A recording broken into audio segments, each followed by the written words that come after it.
his comment was, you should make a video where you say your top 10 albums of all time. And I'm here doing that today. Disclaimer, these are the top 10 albums that I thought of in about an hour. So I might be forgetting some, and obviously these will change depending on, if I like future artists in the future, or I start to not like artists. But this very moment, I think this is a pretty good top 10. So shout out Ethan for the suggestion. I think he's got a chance photo, like Chance the Rapper. So yeah, Chance is good, but this new stuff is not it, in my opinion. Anyways,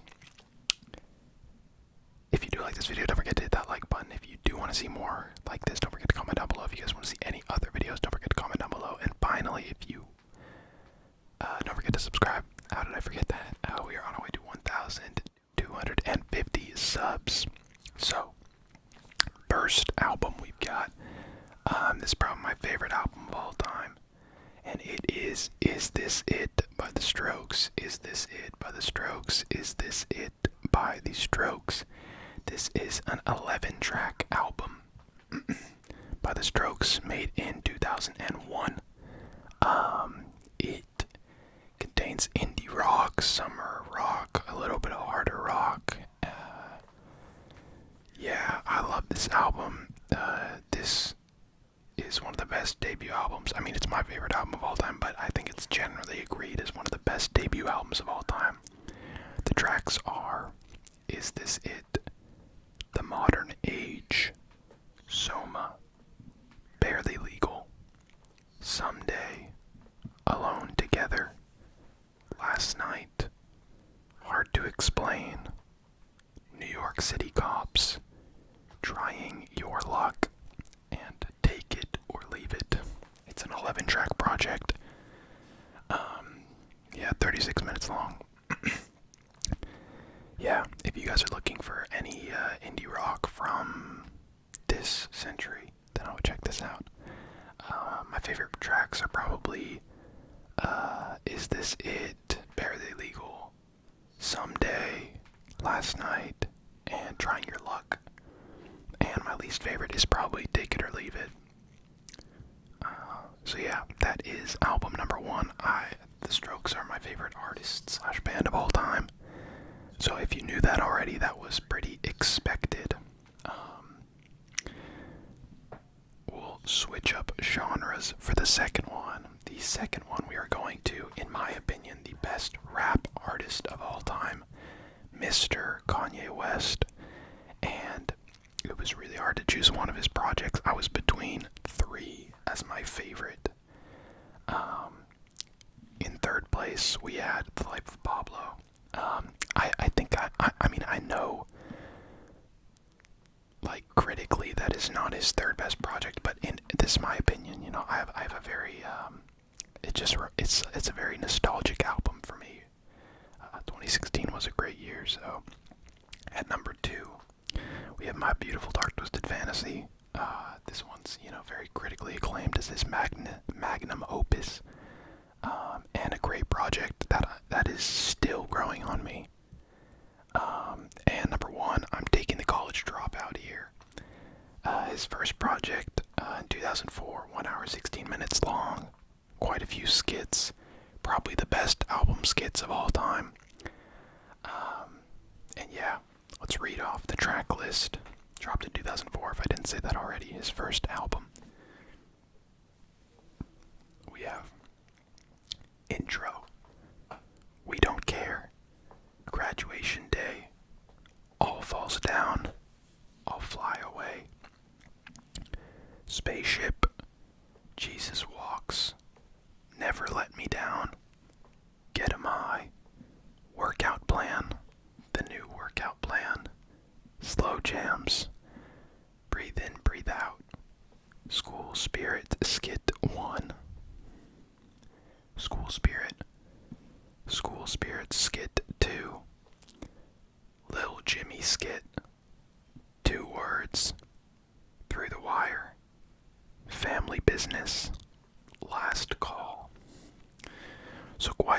project, 21 songs. My favorites, there's quite a few here. All Falls Down, Jesus Walks, The New Workout Plan, Through the Wire, Family Business, and my favorite's probably Get 'Em High. It's the most underrated Kanye West song. The features in there are crazy too. My least favorite.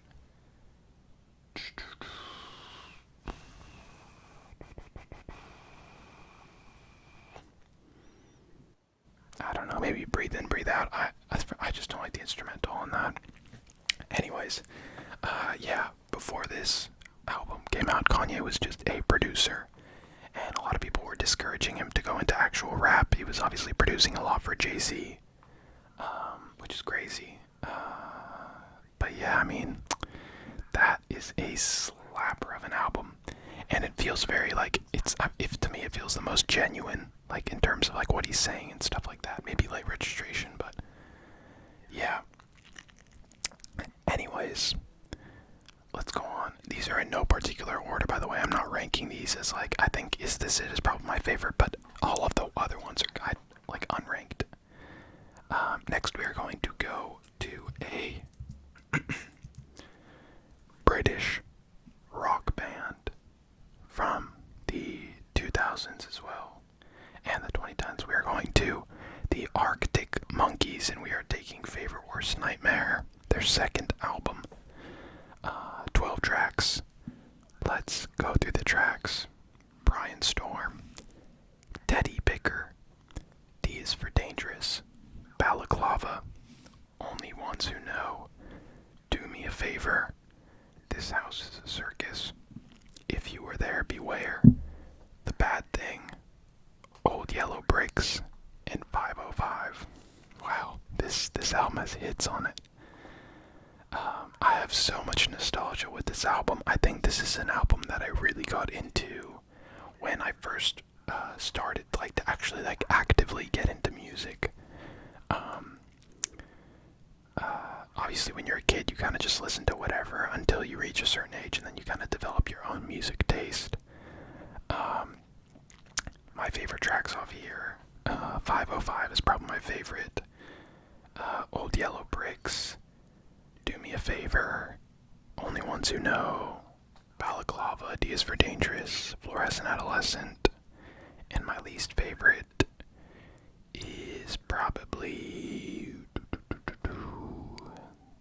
This House is a Circus. I mean, it's still good, but it's just not my favorite. Yeah, this came out in 2007. I love this project. I think this cemented the Arctic Monkeys in, their first project was great, and they followed it up with something that was a little darker, but still really good in my opinion. Yeah, and all their albums are really good.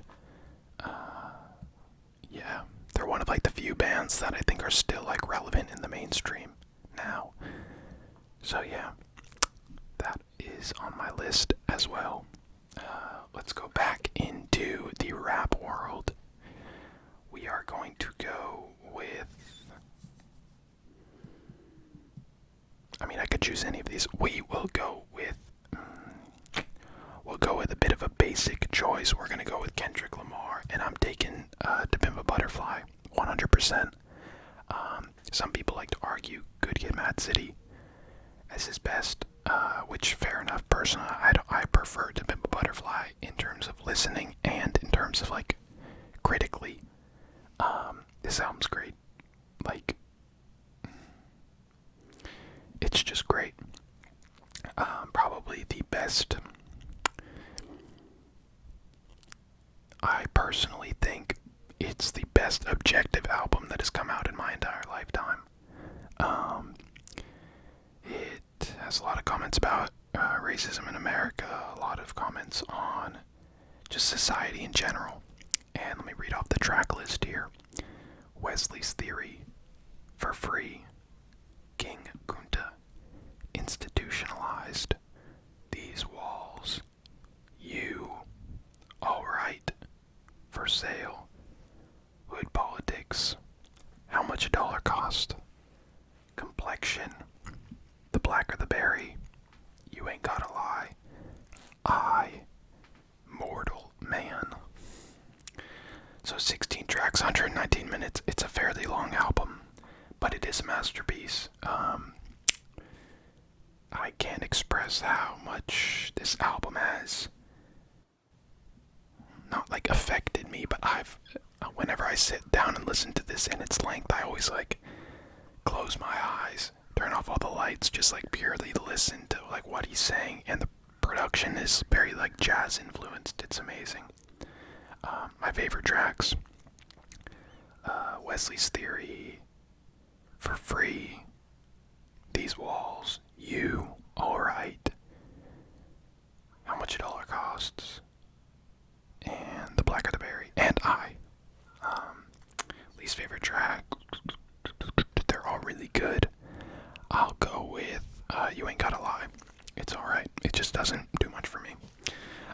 But yeah, this album, I think probably my favorite track's The Blacker the Berry. And that song, just its whole comment about just like the hypocrisy of that's placed around the world, in the world, like relating to racism in America is amazing. Yeah, I think he's the best. I think Kendrick Lamar is the best rapper of all time. And I think that the level at which he's at is only going to get further away from everyone else. I mean, this guy's like an insane storyteller, an insane lyricist. Yeah. I think that pick is probably the most critically, like, I love that album, and I think critics think very highly of that album, and that's probably the album where that most happens. So yeah, To Pimp a Butterfly by Kendrick Lamar. Next, how many have we done? Is This It? The College Dropout, Favorite Worst Nightmare, T-Bab, and we'll go for a pop record that I think is extremely underrated. It's gonna be, let me type it in because I like to have it up. It's gonna be Doo-Wops and Hooligans by Bruno Mars. I think Bruno Mars is probably the best pop artist of this decade, or this last decade. Maybe you want to say The Weeknd, but I personally don't agree. I think this debut record, I mean, it was hard to choose between this and Unorthodox Jukebox. It was close. I chose this one just for the nostalgia, and obviously that's what a lot of these albums come down to. Let's read off the track list. It is 42 minutes, 12 songs, came out in 2010. Grenade, Just the Way You Are, Runaway Baby, The Lazy Song, Marry You, Talking to the Moon, Liquor Store Blues, Count on Me, The Other Side, Somewhere in Brooklyn, and I think I forgot the third track, Our First Time. I might have forgot that when I said that. But I mean, like, these hits, if you're like of age to know when this came out and listen to music, like, you know Grenade, you know Just the Way You Are, you know The Lazy Song, you know Marry You.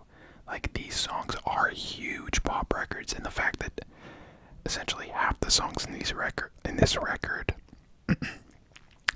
were huge hits, like, that is insane. I don't think Bruno gets enough credit. Every time he drops a record, it's legit huge. I mean, it takes over the world.